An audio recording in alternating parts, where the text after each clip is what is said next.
Buenos días, buenas tardes, buenas noches, ¿cómo están? Yo espero que todos ustedes estén muy bien. Hoy tenemos más una clase de clínica donde nosotros vamos a charlar a respecto de los síndromes coronarios agudos. Sumamente importante, se pregunta mucho en los exámenes, gente. Por favor, ese tema fue una de las preguntas de mi final.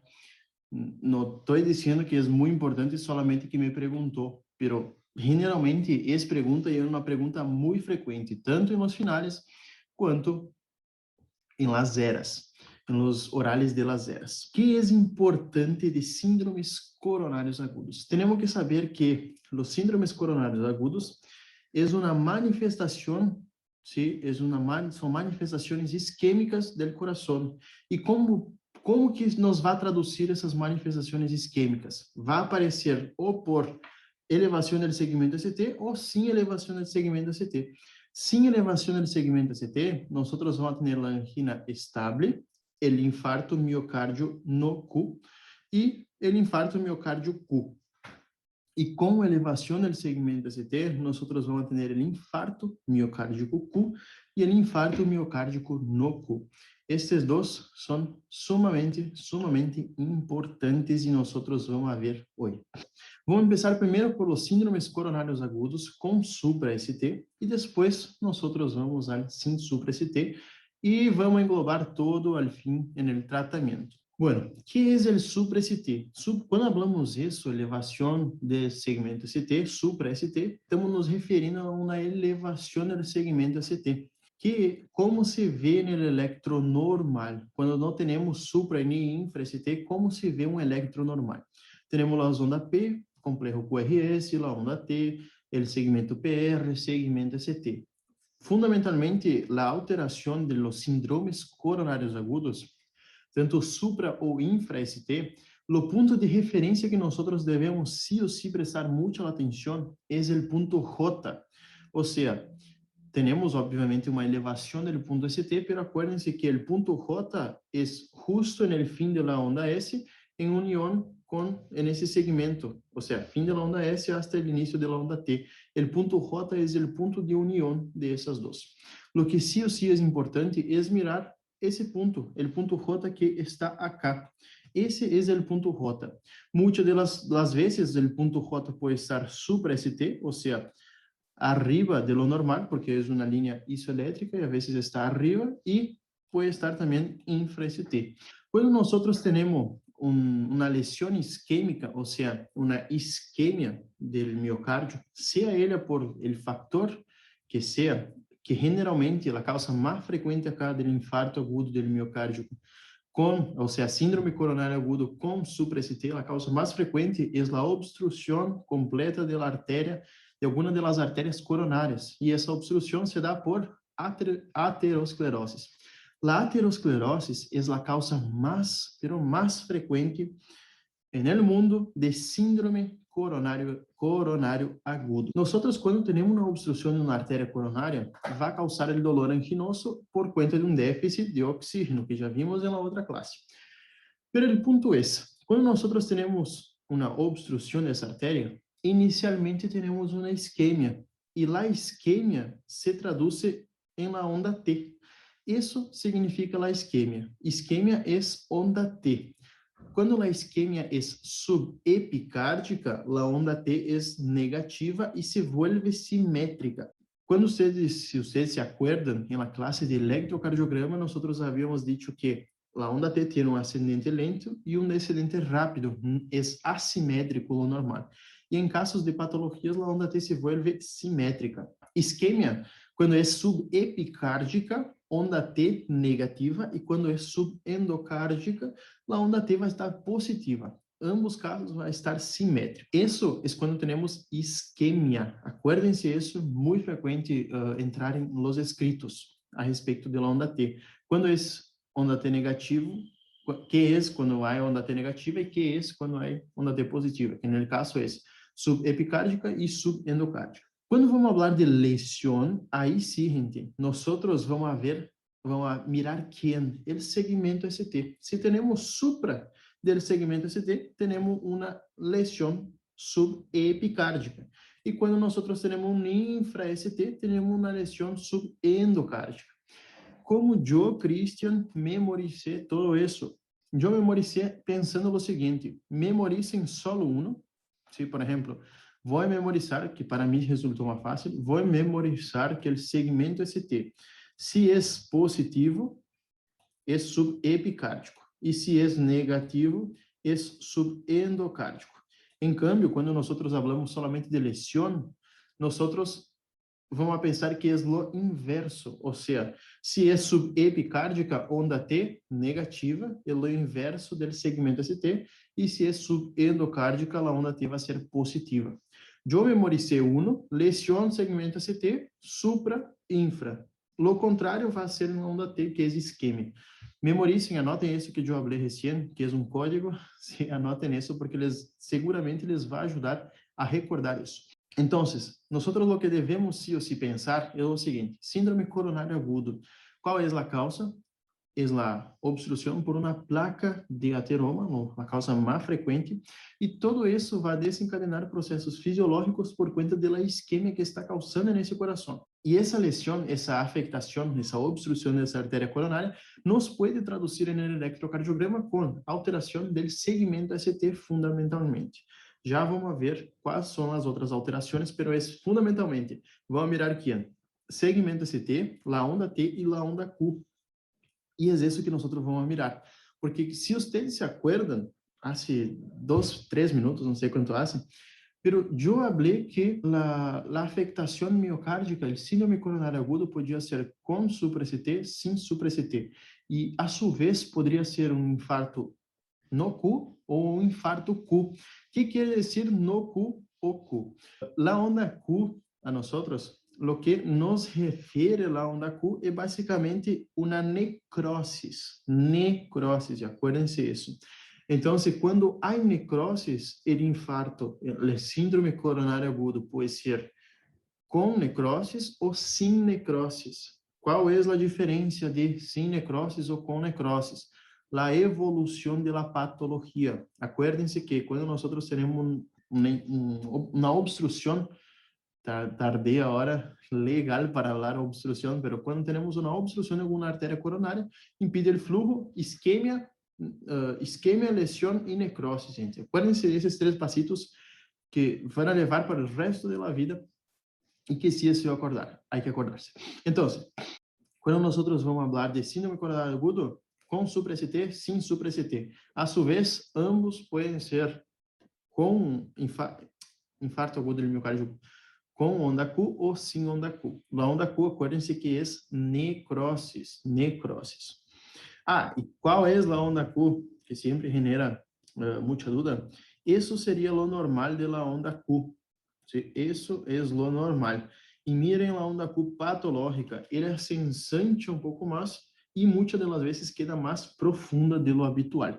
Então, isso é um infarto agudo. Se temos, isso é um síndrome coronário agudo com onda Q patológica.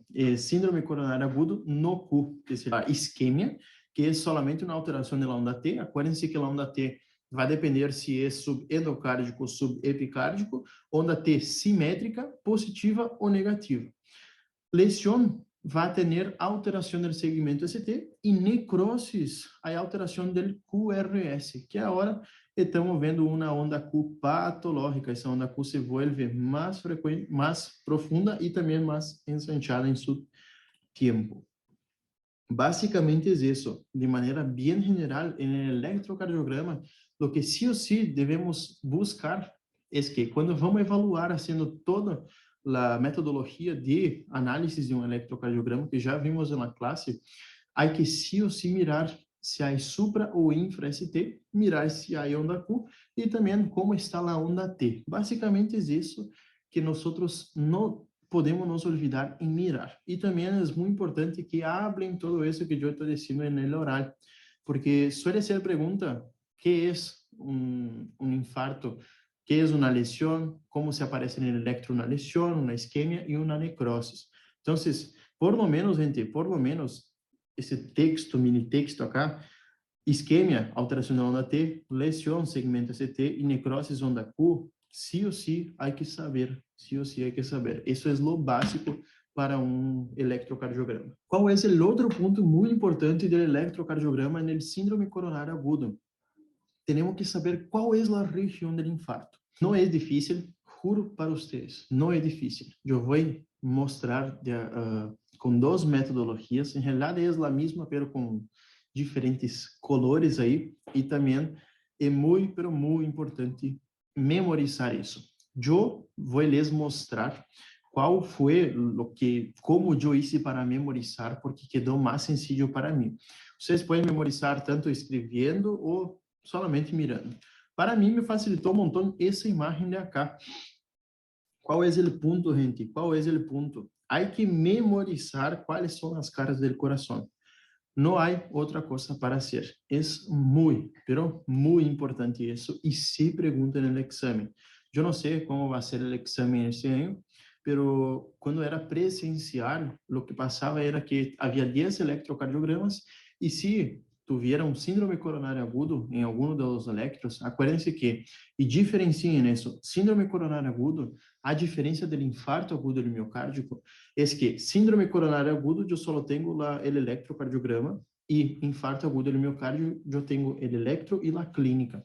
Muy importante saber eso. Pero volviendo para acá, cuando nosotros ahí, cuando era presencial las clases, ¿qué se suele hacer? Ellos suelen dar 10 electrocardiogramas para diagnosticar y en el electrocardiograma, cuando había un electro con síndrome coronário agudo, havia que delimitar em que cara era, se era cara lateral superior, lateral inferior, anterior, septal ou inferior.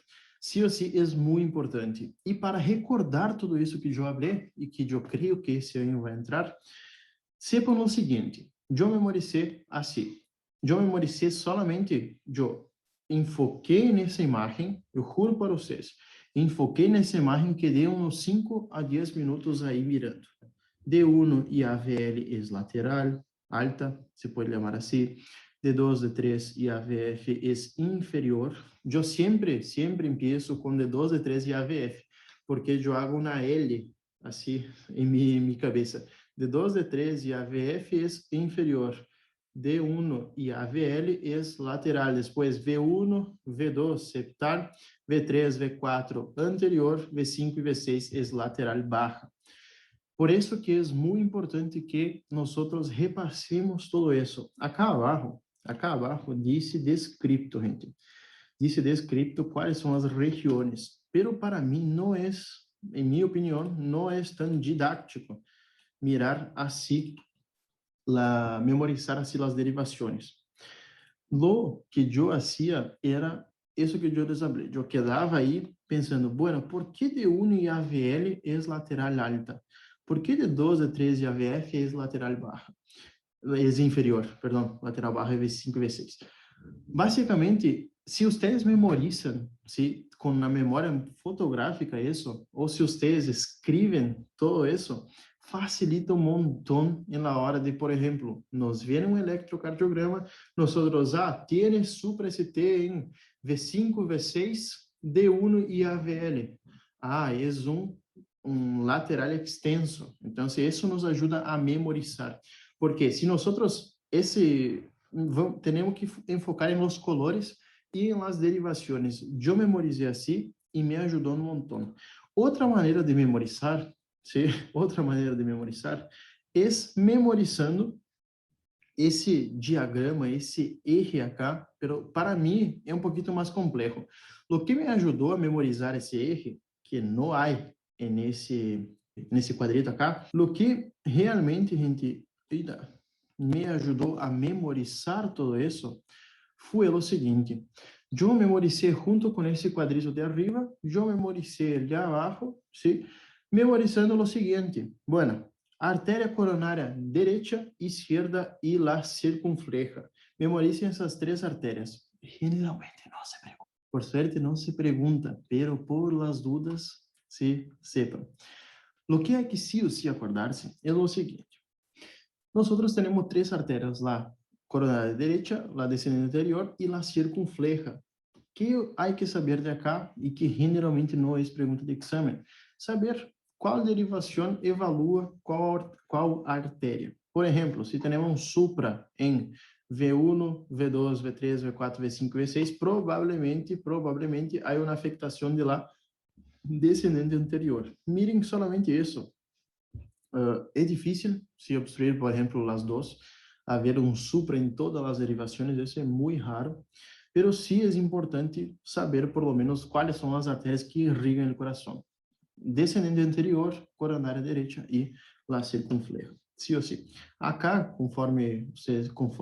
como vocês podem ver, conforme a artéria que irriga, aparece, por exemplo, em qual derivação está de acordo ao color. Generalmente isso não se pergunta, pongo para que tenham uma ideia e vamos a seguir. Qual é a evolução se, por exemplo, nós temos uma obstrução de nossa coronária? O que passa é o seguinte, isso é o normal, como já havíamos dito antes. Se em minutos, o que vamos ter é o segmento ST elevado, ou seja, temos um supra-ST. Isso passa quando temos uma obstrução por uma placa de ateroma completa da artéria coronária. Seja direita, esquerda ou a circunfleja, pero isso é a evolução natural do infarto. Se nós não actuamos, não hacemos nada com esse paciente, o paciente vai evolucionar tal qual dessa forma acá. Então, primeiramente, temos a obstrução, segundos depois da obstrução, a esse padrão eletrocardiográfico. Nas primeiras horas, vamos ter a presença de onda Q que não é tão profunda, pero que vai evolucionando de acordo ao tempo passado, como vocês podem ver. Seguindo com o supra-ST, depois teremos onda Q também, que vai aumentando, menos de 24 horas vai aumentando seu tamanho, ou seja, sua profundidade. Supra-ST, a onda T se inverte em menos de 24 horas. Dias ou semanas, a onda T sigue negativa, pero el segmento ST vuelve a la normalidad e meses e anos há presença de onda Q, que isso indica que o coração já teve uma lesão, uma necrosis. Qual é o ponto? Primeiro, o que passa é o seguinte, há obstrução del vaso. Então, vamos mirar acá para quedar mais fácil, senão eu tenho que dibujar en el vento, acá não é muito lindo. Em minutos ou horas, vamos ter a onda, acá nesse caso é um descenso da onda R, um supra-ST com uma onda T muito elevada. Depois, nas primeiras horas, onda Q patológica empieza a aparecer com segmento ST todavía elevado. Depois, a onda Q empieza a acentuar-se, aumenta o tamanho, com inversão da onda T em algumas horas, depois das primeiras horas. A inversão da onda T, essa inversão em algumas semanas da onda T vuelve e depois solamente a afectação, a presença de algum dano miocárdico vai ser caracterizado por la onda Q, ¿sí? La onda Q nunca termina, ¿sí? Vai quedar aí como se fuera um registro que tuvo uma necrosis. Isso é o importante que há que saber. Qual é a fisiopatologia? Sei que já comentei várias vezes isso, mas vamos repassar. Há uma obstrução da artéria, não chega oxígeno ao miocárdio, e há isquemia e, por último, há necrosis. Então, o que passa é que quando temos um paciente hipertenso, tabáquico, que toma muito álcool, que é sedentário, que nunca faz exercício, que já é mais anciano, que tem altos níveis de colesterol, todos os fatores de risco para a aterosclerose, se nesse paciente, se temos um paciente já assim, o que predispõe é uma formação de uma placa de ateroma na coronária, generalmente. Essa placa de ateroma vai crescendo, tal qual como vocês podem ver acá. Quando vai crescendo, acuérdense que a angina, teníamos quando o paciente tem por lo menos 60-70% de obstrução arterial. Depois de isso, 80-90% também é angina, pero angina a esforços cada vez menores. E acá miren uma cosita, gente. Nós temos a obstrução de um vaso coronário, generalmente por depósito de lípidos por essa placa de ateroma que vocês estão vendo acá. O que passa? Quando nós temos a formação de placa de ateroma, e isso já vimos em angina, o que passa é que o flujo, que é laminar, empieza a se chocar aí e vira turbulento. E essa turbulência favorece a agregação plaquetária. Então, quando temos uma agregação plaquetária, como vocês podem ver acá, miren, o flujo era laminar, se vuelve turbulento e cada vez é menor o flujo, ou seja, cada vez diminui o aporte sanguíneo posterior desse, ou seja, empieza a obstruir acá, vem de acá a sangue, obstrui acá. Então, se não passa essa sangue que deveria passar nisso, passa somente um pequeno orifício acá. O que hace es que disminuye el flujo después de esa obstrucción y también causa un flujo turbulento ahí.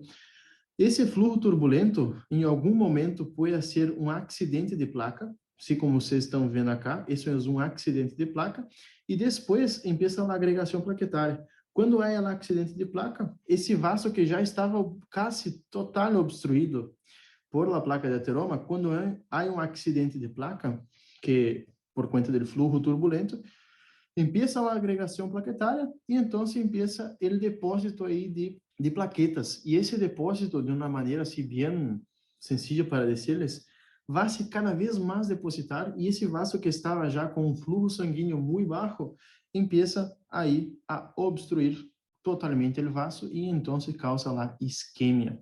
Isquemia e necrosis ou seja, não vai ligar oxígeno depois dessa obstrução, isquemia e necrosis do músculo irrigado por essa artéria obstruída. Isso é o que passa basicamente, gente. Temos acá a formação da placa de ateroma, há um acidente de placa, então empieza a agregação e obstrui totalmente o fluxo sanguíneo. É isso realmente o que passa quando temos um síndrome coronário agudo no paciente. E o paciente queda assim como ele bichito acá. Fisiopatologia, creio que mais sencillo que isso não há como. Sí, creo que dejé bien, pero bien explicado. Y ahora vamos a la clínica. A la clínica, el paciente va a tener el dolor anginoso. ¿Qué era el dolor anginoso? Solo para recordar.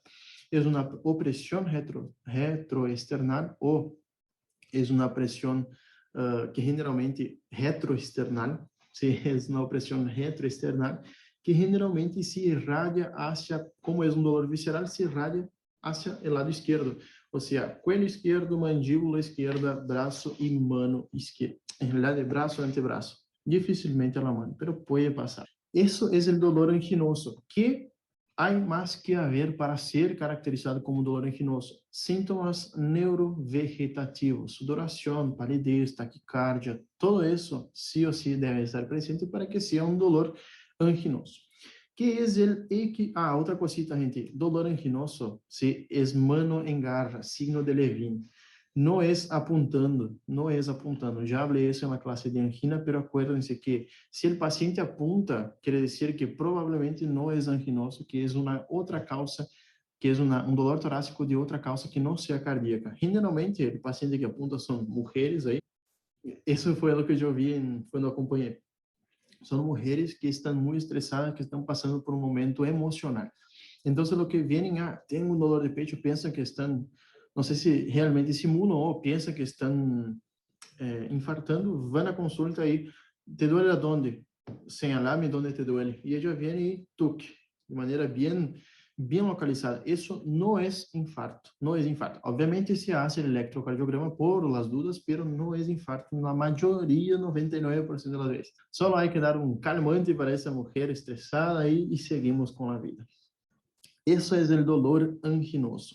Qual é o ponto? A angina dura 10, 20 minutos, a angina estável. Acá nós vamos ter uma angina inestável que perdura mais de 20 minutos, ¿sí? Más de 20 minutos. ¿Cuál es el punto? ¿Cuál es el punto? Si nosotros tenemos una obstrucción, si nosotros tenemos una angina de pecho por una obstrucción parcial del vaso, por una placa de ateroma, esa clínica, ese dolor anginoso cede con el reposo o nitritos. Y acá el dolor anginoso no cede. ¿Cuándo va a ceder completamente el dolor anginoso? Quando o paciente já perdeu todo o miocárdio que tuve necrose já. Quando há necrose miocárdica, o paciente cessa o dolor. ¿Sí? Então, é muito importante que prestem atenção nisso. Dolor anginoso, se é angina estável, o paciente perdura 10 hasta 20 minutos como máximo com o dolor. Nesse caso, do paciente que tenha um síndrome coronário agudo, o paciente vai estar em repouso e vai iniciar de golpe assim la angina, ou seja, vai ser uma angina inestável. E é muito importante diagnosticar se há ou não lesão, isquemia ou necrose. Isquemia, necrose ou lesão. É importante os três, gente, diagnosticar se há. Porque se há, nós vamos ter que tratar esse paciente. Qual é o equivalente anginoso? O equivalente anginoso é aquele paciente que só não tem os signos e sintomas neurovegetativos, sudoração, taquicardia, palidez, e entre outros, náuseas, vômitos, todo isso, pero não tem dolor. si eso es el equivalente aginoso.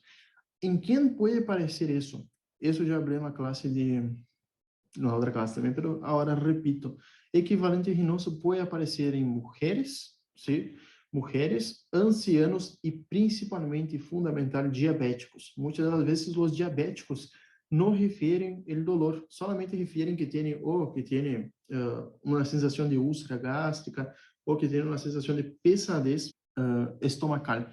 Pero no tienen dolor. Eso es lo que más llama la atención. Sienten como síntomas, refieren como síntomas del tracto digestivo, pero cuando se hace el electrocardiograma se ve que está infartando. Entonces, paciente diabético, fundamentalmente aquele diabético que já é crônico, de larga data, e ancianos, quando vêm a la consulta, a la guardia, obviamente, a la emergência, hay que sí o sí pedir um electrocardiograma para descartar el síndrome coronário agudo.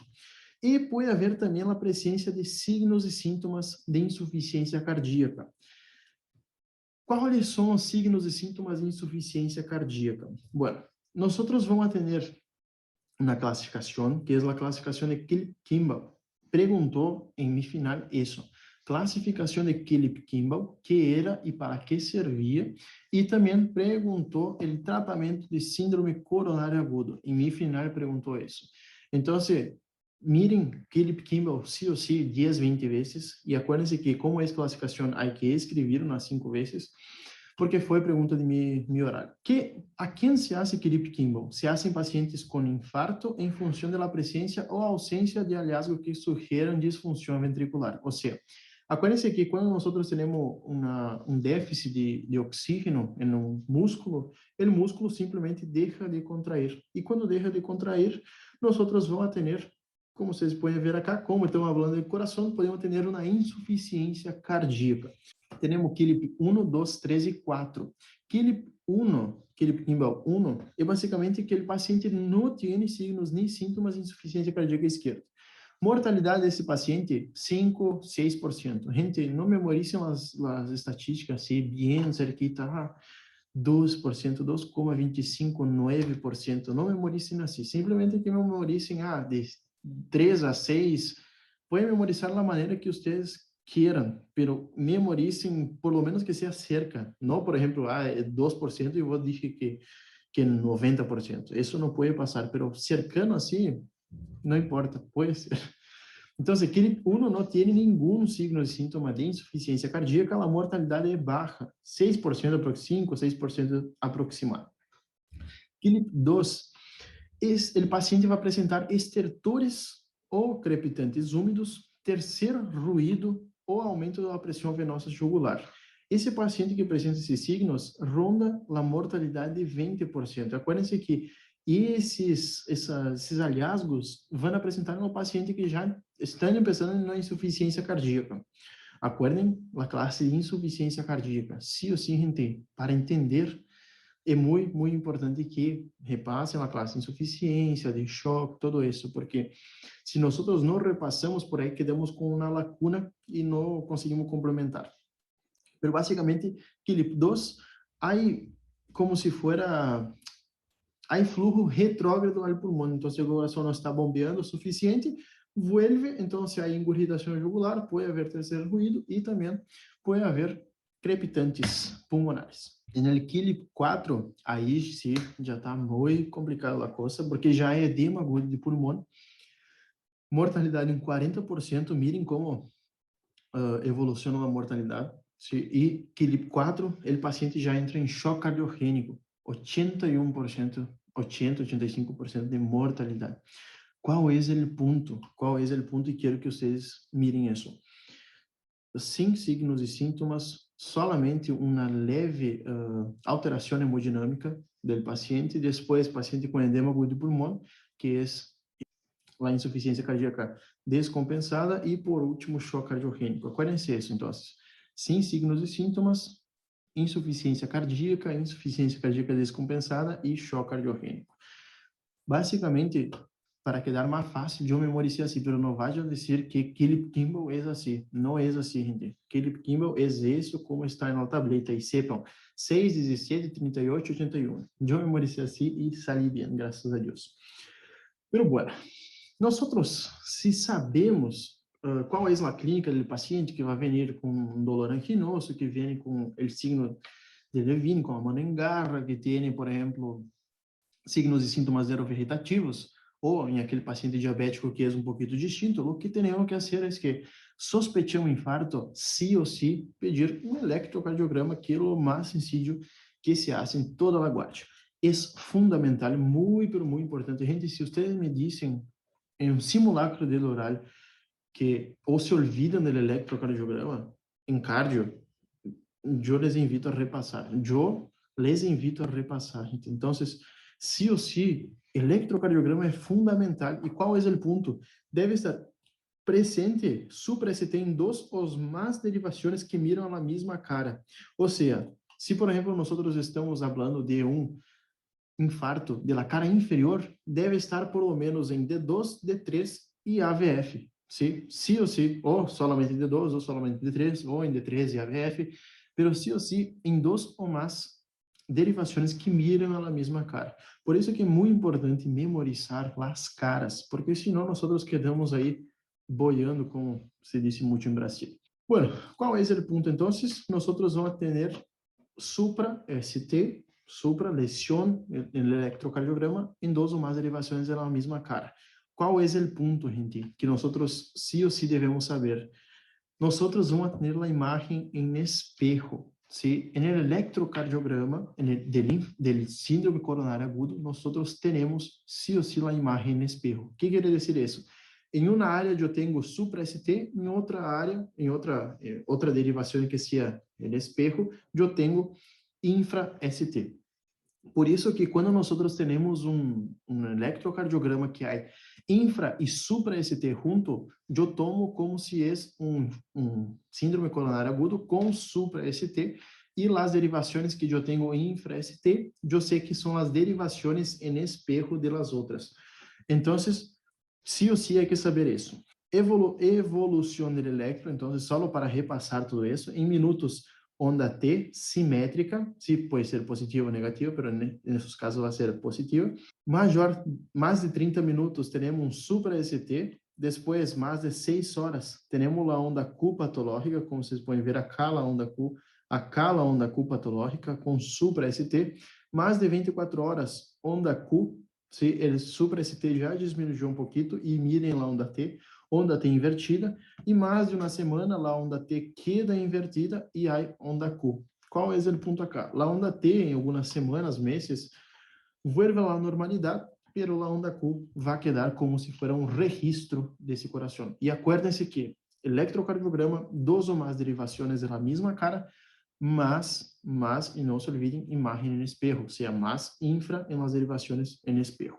É muito sencillo, gente, não é difícil. Se vocês memorizam isso, não é difícil, eu juro a vocês. Qual é, já vamos aproveitar que já estamos falando disso, qual é a diferença de, por exemplo, eu tenho um infarto sem elevação do ST, eu tenho um infarto com infra-ST. Qual é a diferença? É que, no infarto com infra, eu não tenho imagem em espejo, ou seja, eu não vou ter supra. Por isso que, quando eu tenho infra-ST, eu tomo com síndrome coronário agudo com infra-ST, e quando eu tenho um síndrome coronário agudo com supra, eu vou ter os supras e os infra no mesmo electro. Creio que com isso quedou mais que claro, então vamos seguindo com os exames complementares que nós vamos fazer em nosso paciente. Outra cosita que generalmente há que pedir são os marcadores de necrose, ou seja, as enzimas cardíacas. Qual é o ponto, gente? Generalmente não se pergunta as enzimas cardíacas em los orais. Por aí, no escrito, pode entrar algo, pero generalmente não se pergunta, ¿sí? Qual é o ponto mais importante de todo isso? As enzimas, a maioria delas, tardam alguns minutos a horas a aparecer. Por isso que nós vamos fazer as enzimas se nós temos, por exemplo, muita dúvida no diagnóstico. Pero generalmente, además que não seja, obviamente, são necessárias para diagnóstico de infarto, de infarto ou de síndrome coronário agudo, pero generalmente não se pergunta em los exames. E é muito importante que sepamos as troponinas cardíacas. Depois temos CPK-MB, mioglobina, e troponina cardíacas entrariam a troponina T e troponina E. Pero sí o sí es muy, pero muy importante saber que tenemos los marcadores de necrosis, las enzimas. Essas enzimas GOT e RPT, basicamente, e depois, obviamente, troponinas. GOT e RPT, mais GOT que RPT, gente. Não confunda isso como eu, que sempre confundi. Sí, es más GOT, que es cardíaco. Bueno, diagnóstico. ¿Cómo se hace diagnóstico? El diagnóstico se hace por la clínica del paciente. Acuérdense que la clínica es soberana. El paciente puede venir con angina o un equivalente anginoso. Critérios en el electrocardiograma como supra-ST y enzimas cardíacas. ¿Cuál es la pregunta de oro? Y que generalmente es pregunta de examen. Yo necesito esperar las enzimas cardíacas para hacer tratamento. E a resposta é não. Se eu tenho a clínica e eletrocardiograma com supra-ST, ou seja, eletrocardiograma positivo, já posso tratar um infarto com supra-ST. Não necessito esperar as troponinas elevarem. Tempo é músculo, ou seja, quanto mais eu tardo, espero as enzimas, e esse paciente está com supra e toda a clínica, tenho que esperar as enzimas? A resposta é não. Eu posso, por exemplo, eu posso pedir enzimas, posso, mas muitas das vezes não vai estar aumentado. Então, tempo é músculo. Em os pacientes que têm clínica e eletrocardiograma positivo, já vamos começar a tratar. Muito, muito importante. ¿Por que os pacientes mueren en el infarto? Mueren básicamente porque hacen el evento isquémico, la obstrucción del vaso, hacen una necrosis. Esa necrosis, como nosotros ya vimos en la clase de arritmias, esa necrosis, cuando ella se recupera o cuando todavía está ahí en el momento de la necrosis, causa arritmias, causa una alteração do impulso nervioso, ou seja, da condução do impulso nervioso. E isso vai levar o paciente à morte. Ou seja, o paciente morre generalmente por uma arritmia. E, bueno, gente, sabendo todo isso de síndrome coronário agudo com supra-ST, agora vamos aos síndromes coronários agudos sem supra-ST. Essa figurita acá é muito copada. Qual é a fisiopatologia? Ele sem supra-ST, nós vamos nos referir quando a artéria está parcialmente ocluída, com supra-ST, oclusão total, sem supra-ST, oclusão parcial da artéria. Quais são os mecanismos para que haja o síndrome coronário agudo sem supra-ST?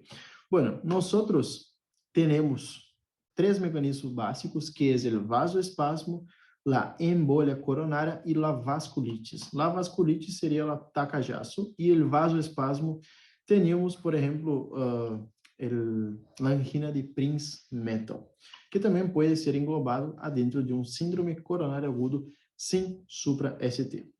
Então, sí ou sí, fisiopatologia do síndrome coronário agudo sem supra-ST é que a artéria está parcialmente ocluída. Como vocês podem ver acá, eu não tenho depósito de grasa, de gordura, ¿sí? Eu não tenho.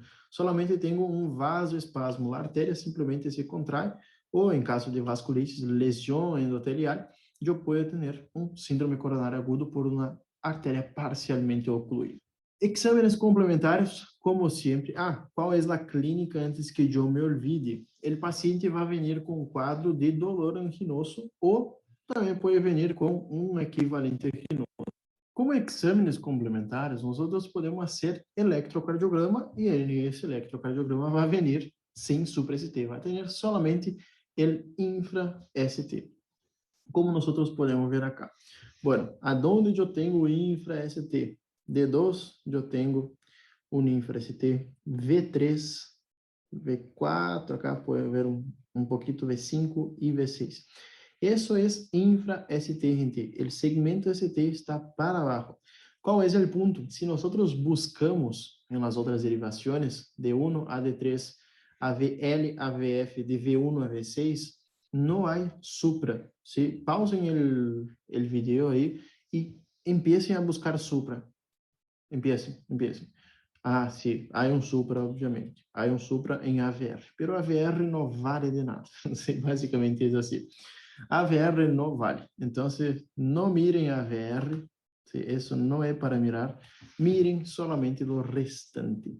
E acuérdense também que há que sí ou sí saber qual é la cara afectada. En resumen, es eso del electrocardiograma de infra. Acuérdense que debe ser presente en 2 o más derivaciones y en el caso de infra-ST, síndrome coronario agudo sin ST, no hay imagen en espejo. Muy importante eso, gente. Anoten eso en la testa, donde quieran, pero no hay imagen en espejo en el infra, en el supra.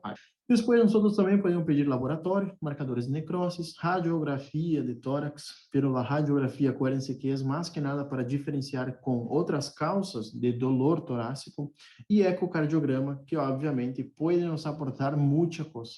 Ecocardiograma, acuérdense que em cardio, fundamentalmente, se pide ecocardiograma, fundamentalmente para evaluar o músculo cardíaco, músculos papilares, as cuerdas tendinosas, as válvulas e o fluxo sanguíneo com el ecodoppler. Muito importante, se pode fazer exames complementares sim sobre esse tema. Bueno, nós agora vamos englobar todos e vamos fazer o seguinte. Nós temos que estadificar o risco do paciente. Vamos fazer quem time ao ingresso. Quando o paciente ingressa, nós fazemos uma estadificação de risco do paciente e vamos fazer time. Qual é o ponto, gente? Parece um montão de coisa, pero time é fácil. Time fácil. Se pergunta essa escala de risco, essa estadificação de risco, se pergunta. Escala de time, pongo estrellita porque tal qual como Philip Kimball se pergunta. Então, é muito importante time. Time é fácil. Por que é fácil? Time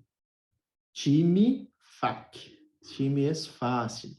Time, troponinas elevadas, idade, obviamente que está em português, pero para facilitar, é troponina elevada, idade, maior de 65 anos, mais de um episódio de angina em las 24 horas, infra-ST maior a 0,5 milímetros, factores de risco 3 ou mais, ácido acetil salicílico nos últimos 7 dias e cateterismo com lesión, ou seja, cateterismo com obstrução maior de 50% da artéria.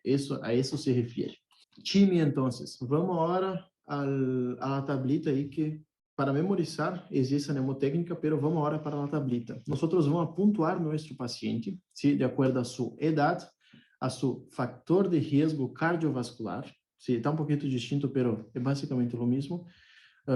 Factor de risco cardiovascular, ou seja, maior ou igual a 3. Se há estenose coronária, ou seja, cateterismo com lesión, maior de 50%.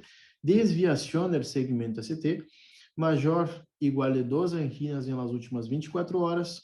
Ácido acetil salicílico nos últimos 7 dias e as enzimas cardíacas elevadas. Suma total, se o paciente tem os 7 pontos, é de alto risco, 5 a 7%. Se o paciente tem 3 a 4 pontos, é risco moderado. E se o paciente tem 0 a 2 pontos, é risco baixo. Generalmente, é pergunta de exame. Generalmente. Então, se memorizem. Time fácil. Troponina é idade, mais de um evento anginoso, infra ou alterações do ST, fatores de risco cardiovasculares, ácido acetil salicílico e cateterismo, ou seja, estenoses coronárias evaluadas por cateterismo. Então, time é fácil. Agora, nós vamos usar tratamento. Foi a pergunta de mi final. Sí, foi bem, salí bem, graças a Deus, pero generalmente o tratamento de síndrome coronário agudo suele ser de bastante confusão, muita dúvida. Eu, graças a Deus, no ano passado, por fim, aprendi de vez e les passo a maneira mais sencilla para mirar o tratamento de síndrome coronários. O tratamento é o seguinte: eu tenho acá uma tablita, não é uma tablita, é um diagrama que quero que prestem muita atenção acá. O paciente com clínica, conhece que a clínica é soberana, gente.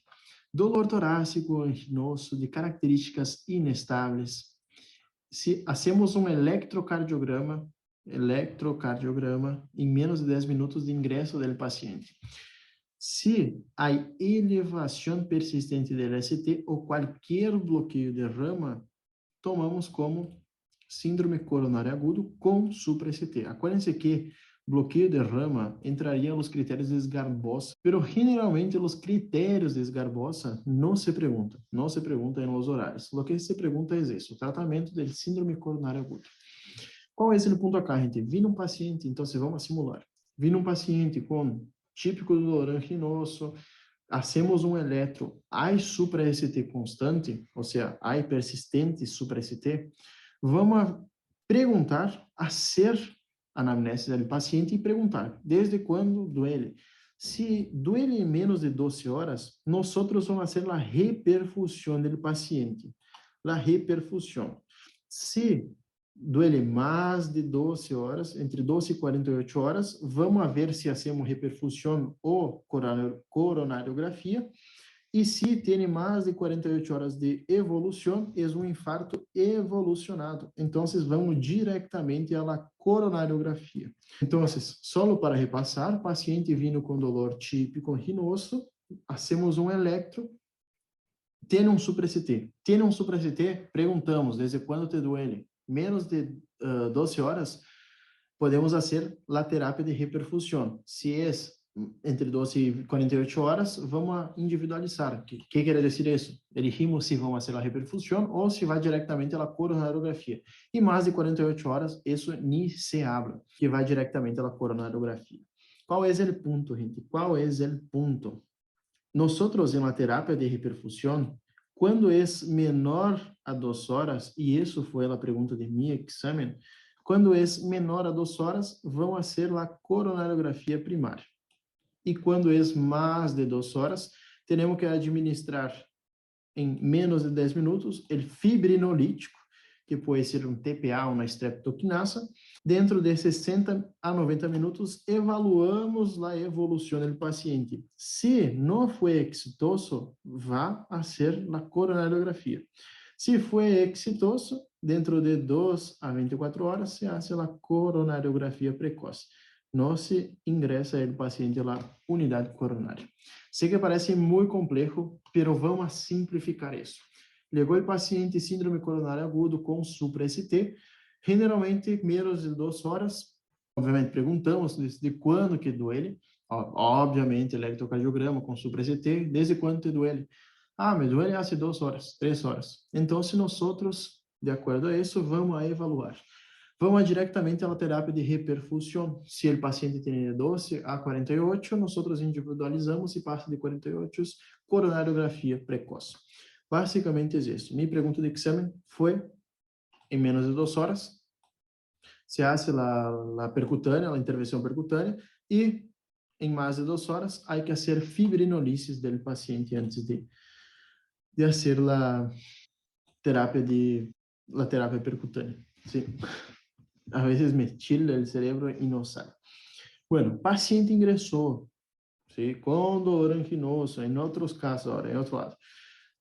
Hacemos um eletro. E nesse eletro, damos, por exemplo, um eletro normal, pero sospechamos que é um síndrome coronário agudo sem supra-ST, nós evaluamos o risco. O risco se evalua com time, ¿sí? Se é de muito alto risco, em menos de 2 horas teremos que fazer a coronariografia precoce. Se é de alto risco quer dizer se há cambios no electro, elevação de troponina, escala de Grace, que não é pergunta de exame, isso não há que saber. Ingresso à unidade coronária e em menos de 24 horas se hace a coronariografia com revascularização. Se é de baixo risco, nós o que vamos fazer é que vamos a evaluar o paciente com mais tranquilidade, assim se pode dizer. Isso generalmente não se pergunta.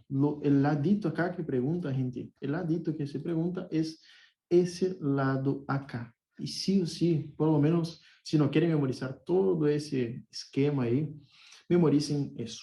Sim, memoricem isso, que é como se fosse um diagrama de como fazer, que fazer com o paciente. E sim ou sim é muito, pero muito importante isso. Pontos importantes da classe. Quais são os pontos importantes? Já está quase finalizando. Bueno, antes que eu me olvide, eu pensei que havia mais um power. Memoricem isso. Monabie. Monabie. Que é Monabie? Monabie é uma mnemotécnica, ¿sí?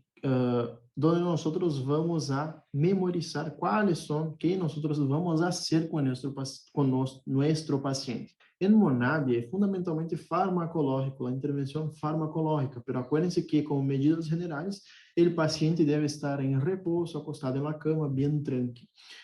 Monab, quando nós necessitamos fazer lá actuação nesse paciente, em um paciente com síndrome coronário agudo com supra-ST, obstrução total da artéria, temos que fazer M de morfina. Acuérdense que os pacientes com dolor anginoso, principalmente de infarto, têm muito dolor.